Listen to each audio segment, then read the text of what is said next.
హైదరాబాద్ లో largest cred and non stop property show ఈ నెల 9, 10, 11 తేదీల్లో కొంపల్లిలో. తెలుగు సినిమా డైరెక్టర్ కొమరి జానకిరామ్ ఆత్మహత్య చేసుకున్నారు. ఓయోలో రూమ్ తీసుకుని ఉరివేసుకుని ప్రాణాలు తీసుకున్నారు. తీసిన ఒక్క సినిమా మంచి పేరు సంపాదించుకున్నప్పటికీ ఆయన ఎందుకు ఆత్మహత్య చేసుకున్నారు?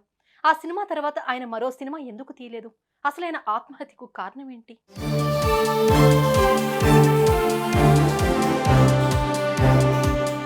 కొమరి జానకిరామ్ అలియాస్ జానయ్య 2021లో తోడుబొమ్మల చిత్రాలు బ్యానర్పై జిఎస్టీ గాడ్ సెన్స్ టెక్నాలజీ అనే సినిమాను డైరెక్ట్ చేశారు. ఈ సినిమాకు జానయ్య ప్రొడ్యూసర్గా ఉన్నారు. భారీ అంచనాలతో ఈ సినిమాను తెరకెక్కించారు. ఈ క్రమంలో చిత్రం మంచి టాక్ ను కూడా సంపాదించుకుంది.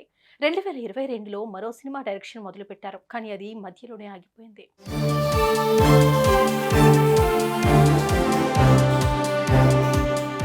కాగా జానయ్య జిఎస్టీ సినిమా డైరెక్టర్ కు ముందు 10th class director Chandu, senior director Uday Bhaskar, Posani కృష్ణమురళితో పాటు పలు తమిళ డైరెక్టర్ల దగ్గర అసిస్టెంట్ డైరెక్టర్ గా, అసోసియేట్ డైరెక్టర్ గా, అలాగే కో డైరెక్టర్ గా పనిచేశారు. వీరి దగ్గర పని నేర్చుకుని డైరెక్టర్ అవ్వాలన్న కలను తన సొంత కథతో సాకారం చేసుకున్నారు.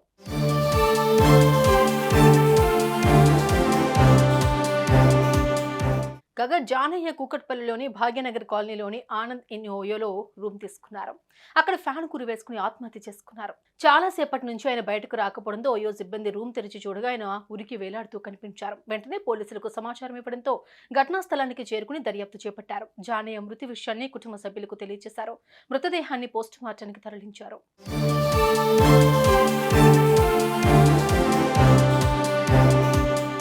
సినిమాలే తన జీవితంగా కష్టపడి మెట్టు మెట్టు ఎక్కుతూ సినిమా తీశారు. ఆ సినిమా మంచి టాక్ కూడా సంపాదించుకుంది. మరిన్ని సినిమాలు తీసే అవకాశం ఉన్నా జానయ్య ఎందుకు ఆత్మహత్య చేసుకున్నారు అనేది ఇప్పుడు ప్రశ్నగా మారింది. ఆర్థిక సమస్యల, మానసిక ఒత్తిడా అనేది పోలీసుల విచారణలో తేలాల్సిందే.